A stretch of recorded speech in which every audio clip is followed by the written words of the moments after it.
So for interview 2, I'm alongside my neighbor, Chris Buckaloo. Yeah. And Chris, not I wouldn't say you know about the NIL, but you haven't experienced it firsthand. So throughout my writing, I also mentioned how NIL is mainly profitable toward the big name athletes, the big time athletes that draw the attention, and the guys like football, basketball, baseball, and gymnastics we've seen rising as another big time prospect in that NIL kind of formation. But we see these big time athletes are the ones on the video games, the jerseys, bringing in all the people, the crowd, and kind of just powering up the school that they are in. So the question arises to, what about the athletes that are not getting all this attention? And I wanted to talk to Chris, and you swam your whole life, I'm assuming, right? Swam competitively for 14 years. I grew up in the sport, always been around all these competitive top swimmers. I've seen the space, I've seen college, been to a couple colleges, I've seen how their sports program works for swimming and specifically, so yeah. Yeah, so we kind of just want to talk to Chris here and see from a neutral angle on how the swimming aspect of NIL, if anything, is incorporated. Yeah, so just to start off, 95% of swimmers, their NIL deals are less than $1,000. There are only 2 big people, really last year, that brought that number up, and that was Gretchen Walsh and Leon Marchand. Those people, obviously, Leon Marchand broke 4 world records and won 4 golds in Paris. Gretchen Walsh had 2 golds, 2 silvers. So, the median NIL deal for these swimmers are like $190. Yeah. So a lot different than all the football NIL deals, and that's mainly just because the amount of money that program has. Like, swimming doesn't have as big of a budget as football, basketball, and all these other top sports. So that's why their NIL is so much smaller.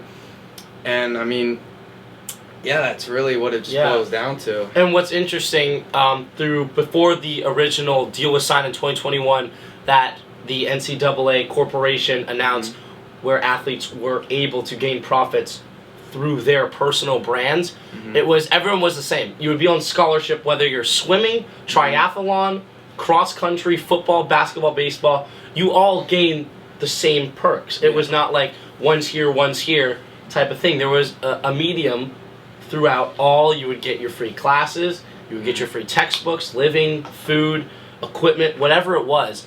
So now with the new NIL coming in, it's just a whole nother kind of just way that it's never been. So how do you think swimmers can be incorporated more toward this NIL fund that can kind of put their names out there, but in a way put their sport out there as well? Well, it's all about being game changing, right? So swimming, to be honest with you, not a lot of people watch swimming. Yeah. So up into Paris, it wasn't really big. NCAA's wasn't really too big for swimming. Not a lot of people tuned in, but recently when you have absolute studs that just make swimming fun to watch, we have Leon Marchand and NCAA's almost lapping people. These swimmers are what make the sport so much fun to watch. And it's just seeing those swimmers dominate is what makes it so impressive, right? Yeah. When you're at that high of a level and you're dominating these people by laps, it's just crazy to me. And also just to trail back on what you were saying, swimmers, what I've noticed is they get different scholarship amounts, right? So not every swimmer is on a full ride.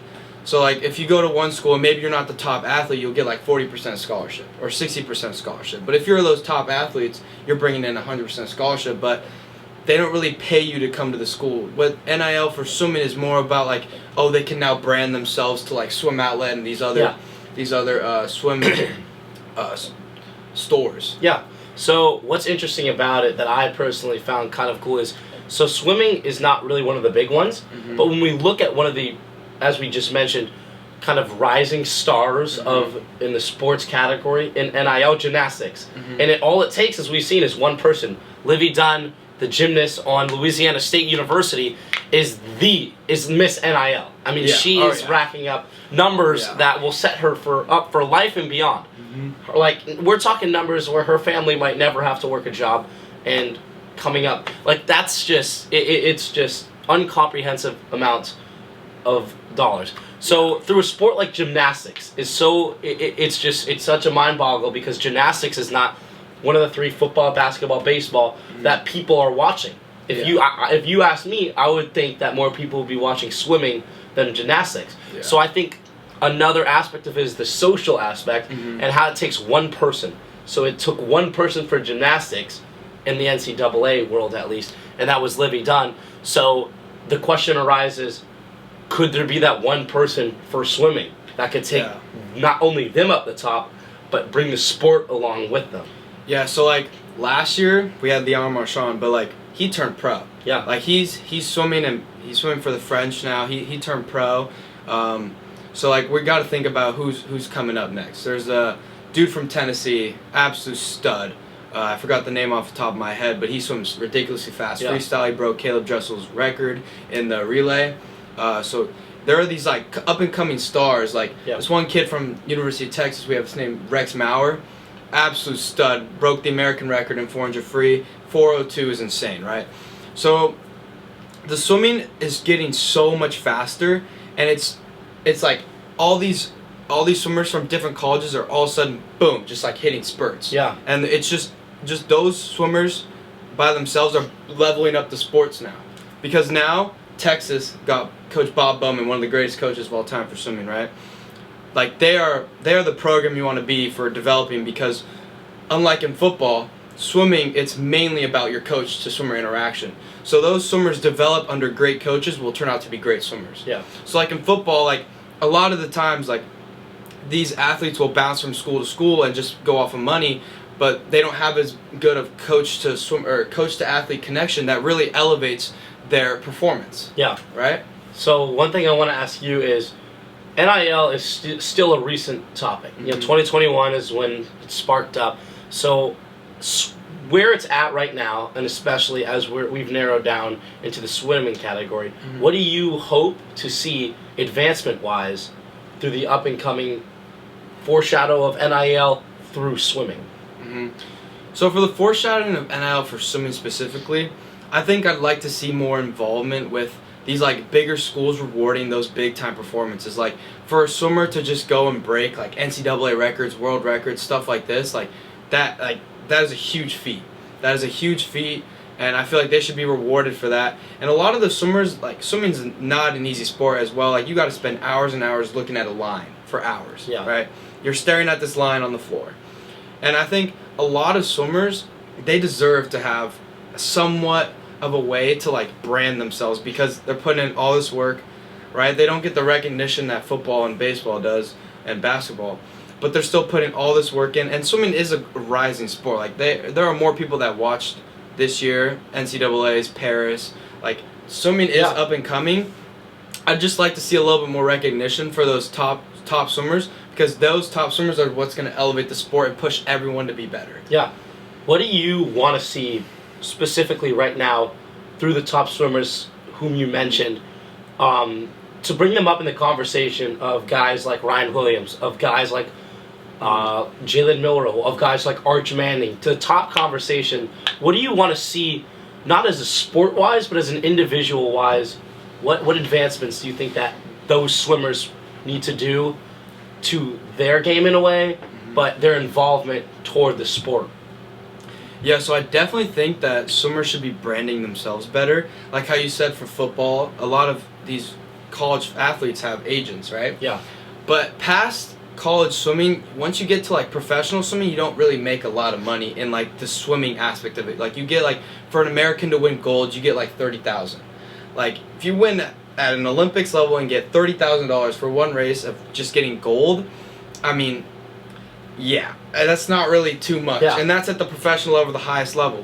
So I feel like these swimmers have to like brand themselves in a way where they are appealing to the public, right? If I see like the top swimmer on an advertisement and I'm like, oh, whoa, this guy's really fast and he's supporting this brand, like I'm going to want to tune into this brand and I want to watch him swim. Yeah. So I feel like those top swimmers, they need to brand themselves in a way where they're appealing to more of the public and not just like the swimmers that understand the sport as well. Yeah. And that makes sense. It's got to be better promotionally as well to bring viewers and attraction toward these swimmers. Yeah. And then, so from what I've seen is my knowledge for swimming is very slim. I'm not sure how it is, but for football and bigger sports, it tends to be the bigger school, the bigger program they have.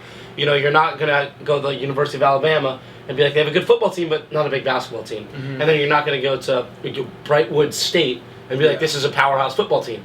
And I feel like for swimming and kind of lower viewed sports, it differs from college to college on which colleges have big guys or big teams.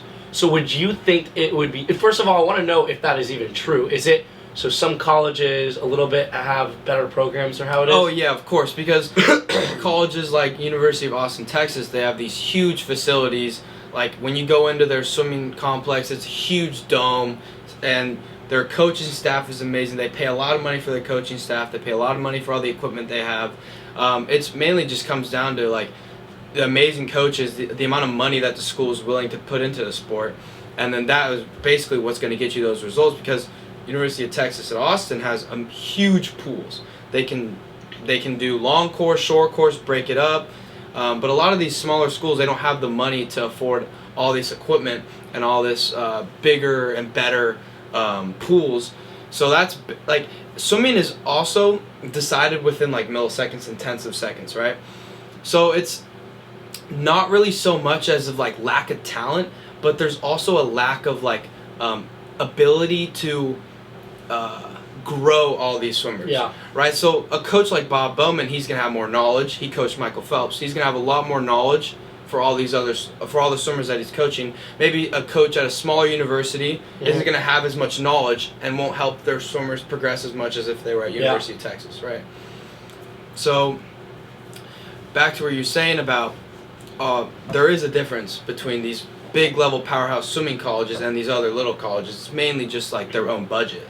So you think that these big powerhouse schools, do you think that they're doing a good job of putting money toward that program, the swimming programs? Oh yeah. And then do you think the issue is for the smaller schools, it's just they can't raise enough money to produce these massive facilities like these big domes you talk about or whatever it may be? Well, when you have these like great facilities and this great coach, you're obviously going to attract in the best of the best, right? Yeah. Like a lot of these swimmers, if everyone wants to swim at UT, right? Everyone wants to go to the best of the best. Okay. And so I feel like that is mainly the reason of why like all these swimmers are just going to one place, solely because they see all the equipment they have. They see the knowledge, they see the talent. Like you're surrounded by a bunch of swimmers who are insanely fast.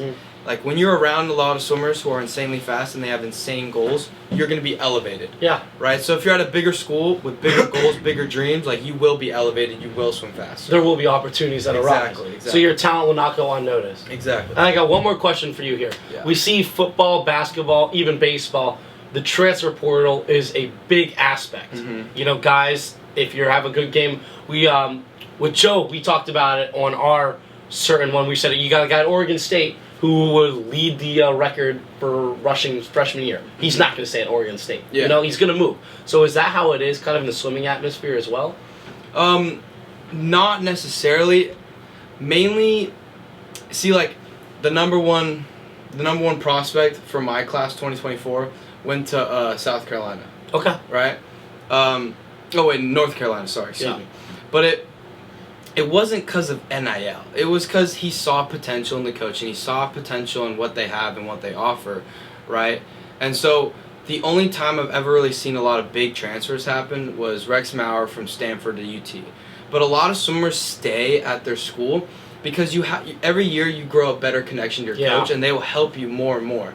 Like you spend so much time with your coach, like at these practices, like every year you're going to get better. And if you're performing higher and higher and higher level, there's no incentive to leave because you're already doing so great right now and you're already on a track of great progression. So a lot of swimmers don't really hit the transfer portal unless there's something that they're missing, unless there's a block in their road and something that's they're not doing the right thing, and maybe they need a new set of eyes, a new set of coaches to help them guide them on the right path. But usually with swimmers, when they're hitting the right path, they're hitting all their goals, they're not going to transfer. Yeah. Yeah. And unfortunately, we see the opposite reaction toward big-time athletics and big-time colleges. You got guys that will be there, and then they just... I mean, there's guys that have literally been to 4 different colleges throughout their collegiate career. And it's like, how do you create bonds and relationships with not only your coaches but your university as a whole. Exactly. You know, you're not dedicating yourself into that university. Mm-hmm. You're not going out of your way to show that you really appreciate the opportunity that's given to you, whatever it is. But that's another opportunity and another aspect that kind of differs just from that level of football and then swimming, you know, and then as especially a big name player. Yeah. Well, Chris, we appreciate you coming out. Great to have. Hey, it's good to have that other view and stance Mm-hmm. of swimming, and then instead coming from the big top sports. But thank you. Hope you guys enjoyed journalism. As I said in the first interview, it's been a darn good ride, and I wish you all the best.